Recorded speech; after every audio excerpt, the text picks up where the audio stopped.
How Anne Boleyn changed England forever. The woman who stole a king, shook a church, and lost her head for it. What does it take to change the course of history? A sword? A grand battle? A king's decree? Or just one woman with ambition, wit, and an unfortunate taste in men? Anne Boleyn was no ordinary queen. She was a revolution in pearls and French gowns. How did this clever, sharp-tongued woman rise from a minor noble to become Henry VIII's obsession, only to end up on the business end of an executioner's sword? Why did a king move heaven, earth, and the Pope himself just to marry her, only to turn against her so spectacularly? And what made their daughter, little Elizabeth, destined to become one of England's most legendary monarchs? This is the story of Anne Boleyn, the woman who redefined the monarchy, outwitted her enemies for a while, and left a legacy far bigger than her tragic end. But be warned, in Henry VIII's court, the higher you rise, the sharper the blade waiting for you. So how did Anne Boleyn change England forever? Why did her own sister pave the way for her downfall? And what really went down in the scandalous trial that sealed her fate?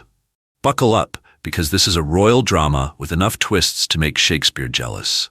Stay tuned, subscribe, and let us know which historical badasses you want to hear about next. Good Christian people, I am come hither to die. These were Anne Boleyn's final words on the scaffold at the Tower of London, just moments before a French executioner's sword sliced through her delicate neck. It was a bitterly ironic end for the woman who had rewritten the rules of monarchy, shattered the Catholic Church's grip on England, and most importantly, given birth to one of Britain's greatest monarchs, Queen Elizabeth I. Anne's story was one of ambition, betrayal, power, and revenge, a high-stakes chess game played in the most dangerous court in history. She captivated a king, outwitted her enemies for a while, and set in motion a revolution that would shape England for centuries. But was she a tragic heroine, a ruthless schemer, or simply the most unfortunate woman to ever marry Henry VIII? Buckle up, because we're diving into the wild, scandalous, and downright outrageous life of Anne Boleyn. And before we go all in on Boleyn, don't forget to subscribe to our channel, hit that notification bell, and let us know in the comments which historical badasses you'd like to hear about next. Anne Boleyn's story actually begins with her sister, Mary Boleyn, who first caught the wandering eye of King Henry VIII. Now, Mary wasn't exactly known for her restraint. She had already been the mistress of King Francis I of France, a man who, shall we say, had a type. Enter Anne Boleyn, a woman who, unlike Mary, refused to be Henry's side piece. She wanted the crown, not just the bedchamber. And that's when things got interesting.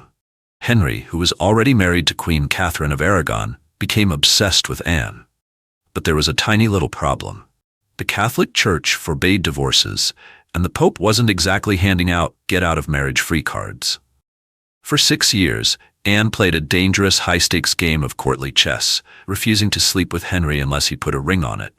And so Henry broke England away from the Catholic Church, declared himself supreme head of the Church of England, and married Anne in a secret ceremony in 1533. Anne Boleyn's coronation in June 1533 was nothing short of a royal mic drop. She wore St. Edward's crown, normally reserved for kings, essentially declaring, "Move aside, peasants, I'm here to rule." Meanwhile, Catherine of Aragon, Henry's ex-wife, and her daughter, Princess Mary, were banished from court like discarded chess pieces. Anne had won, or so she thought. Her biggest job now? Give Henry a son. Because if history has taught us anything, it's that medieval kings didn't exactly do gender equality. On September 7, 1533, Anne gave birth to a red-haired, sharp-witted baby girl named Elizabeth. Henry, expecting a boy, was reportedly so disappointed that he barely celebrated the birth. Anne, however, knew what she had given England, a ruler in the making. "My Elizabeth shall be greater than any son of yours, Henry, just you wait." And boy, was she right. But in Henry's eyes, Anne had failed, and the clock was now ticking on her time as queen. Now, Henry was not a man known for loyalty or patience. Within months, he was cheating on Anne left, right, and center. Anne, never one to sit quietly, started planting spies in the court to track his mistresses. At one point, she even placed her own cousin in Henry's bed, a bold move that backfired spectacularly when it did nothing to improve his attitude toward her. Anne also had powerful enemies, including Thomas Cromwell, Henry's chief minister, who was itching to take her down. Catherine of Aragon's supporters, especially the Pope, were also spreading rumors that Anne was a witch with 6 fingers, which, let's be honest, was medieval for she's too smart for a woman. And then came the real blow. In 1536, Anne miscarried a son. To Henry, this was the final straw. If she couldn't give him a male heir, then why keep her around? Enter Thomas Cromwell, who hatched a plan so Shakespearean in its betrayal that even Game of Thrones writers would have thought, whoa, that's a bit much. He accused Anne of treason, adultery, and even incest with her own brother, George Boleyn.